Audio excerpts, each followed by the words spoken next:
something like that. That would interesting. That's how you're gonna see Superman fight Darkseid at the very ending. His new suit and the armor.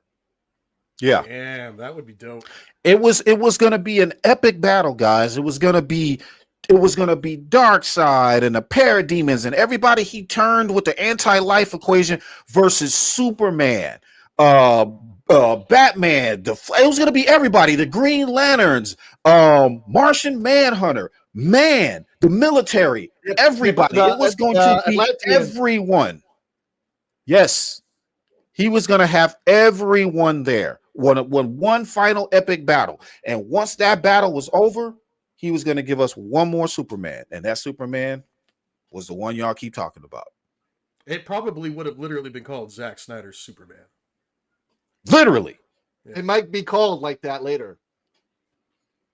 So, because remember, he was going to give us that. Zack Snyder's just like it's an IP. Mm-hmm. So if somebody were to buy and you guys who talk about the comics and say you understand the comics, then you would know the very comic Man of Steel. He used several comics for Man of Steel, but the one that stands out is Earth 1. Also, Superman Birthright. And Superman. Well, Superman Birthright was more for BVS, but yes, you are correct. That was Earth 1. Yes, exactly. So Earth 1. He was drifting along, jobless, going from place to place, but he was still helping people. That's Earth 1. That's Earth 1 Superman. That was Man of Steel. By the way, just a nugget also, that's also Absolute Superman. And thank you. And that's Absolute Superman. That was the comic book he most drew his inspiration from. So everybody's like, why is he like this? Why is he like that? Read Earth 1 and you will see why. If you say you're a comic book fan, read and you will see why he told the story that way. He's not comic book accurate. The fuck he's not. Read the comic. You guys like comics more than I'm talking to the crowd in general. You guys like comic books more than I do. I got comic books on my wall. I'm pretty sure not more than Aaron or anybody or might even Phil. I'm pretty sure Phil's got me swamped too. But read the comics. That's the inspiration he was drawing from Man of Steel, guys. Superman's journey, if you're listening, Superman's journey was for him to go through what we go through as human beings, because he looks like a human, therefore he's going to get treated like one. He's going to get bullied. He's going to be down. He's going to be out. That was the point behind his father, not Jor-El, but Pa Kent, Jonathan.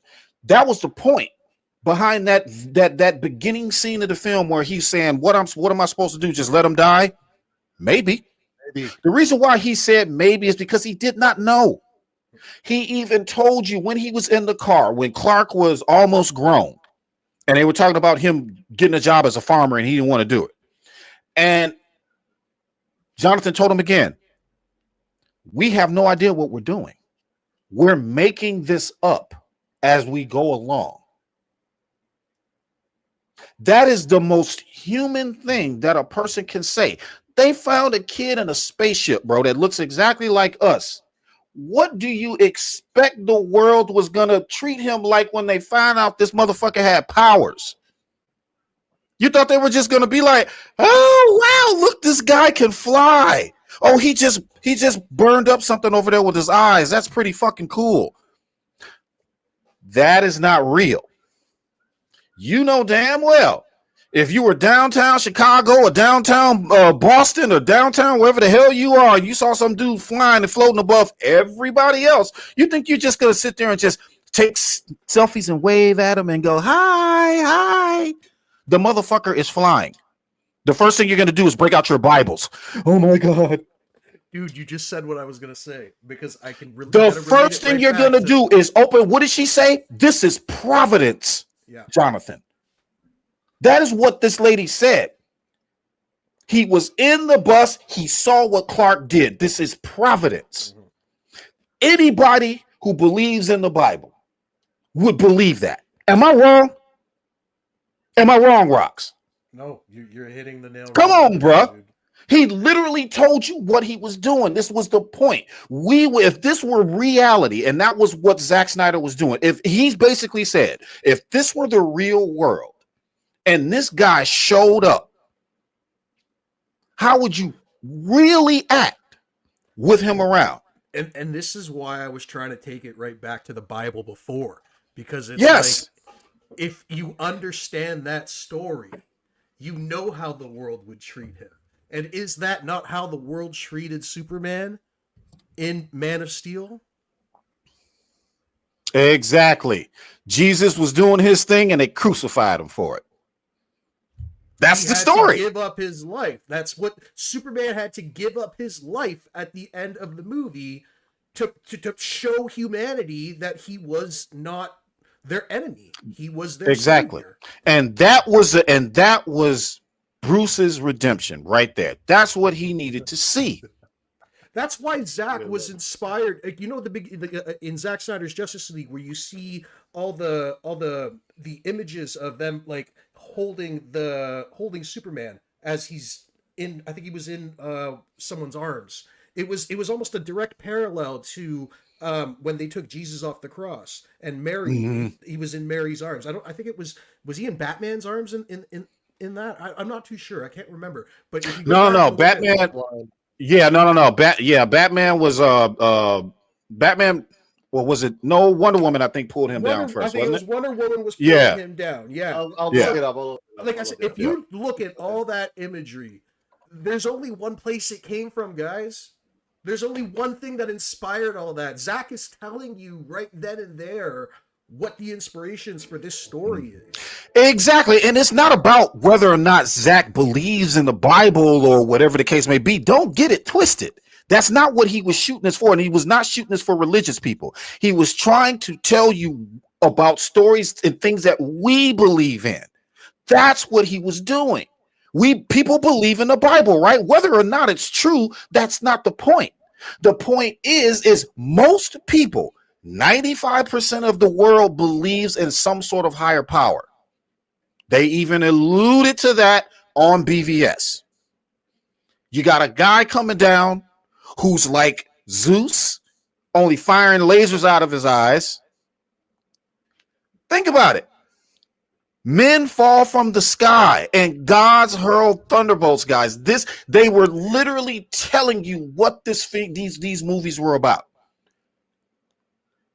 And I don't want to sit here and say that stuff is too smart for y'all, because I don't think it is. I think it's just a lack of imagination and a lack of curiosity.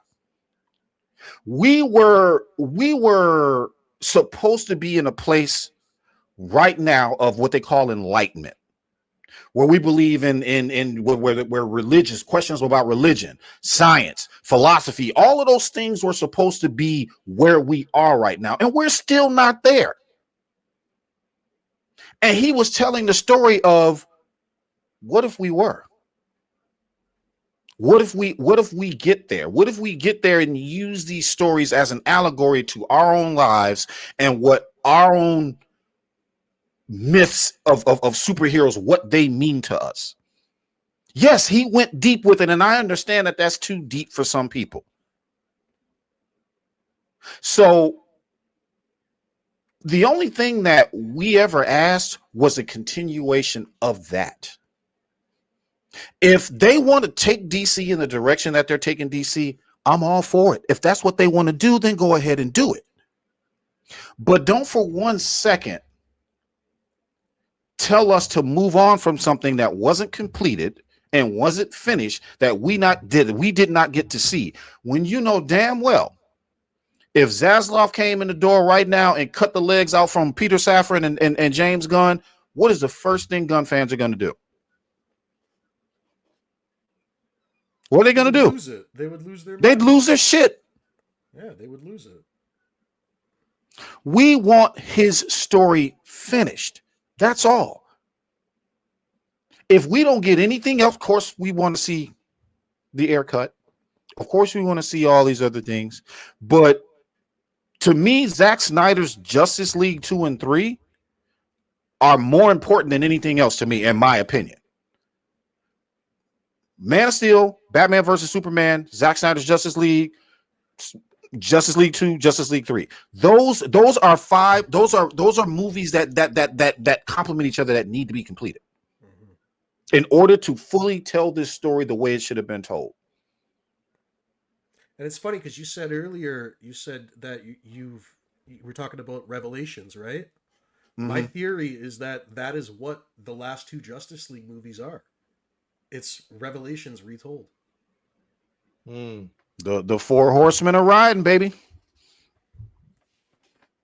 Yeah, it was the end times. What did Steppenwolf say? Great darkness begins. That's what they were talking about. And it doesn't matter if you're religious or not. You can't help and you can't deny that would have been epic. An epic story to tell on film. And it's mythology that we all as human beings understand and can relate to. Understand it because it's been told to us centuries after century after century, and we paid attention to it. But remember what I said though, that this was a time when people were like I said, science, philosophy, and all of that. These were thinkers back then. We unfortunately don't live in those times in Middle Rocks. We're in the digital age where the truth is people's vibes, and doesn't matter what they see outside, as long as they feel a certain way, that's their truth. And there is no such thing as somebody's truth. I don't know why people say that. There's no such thing as that. There is the truth and there is a lie. It's just as simple as that.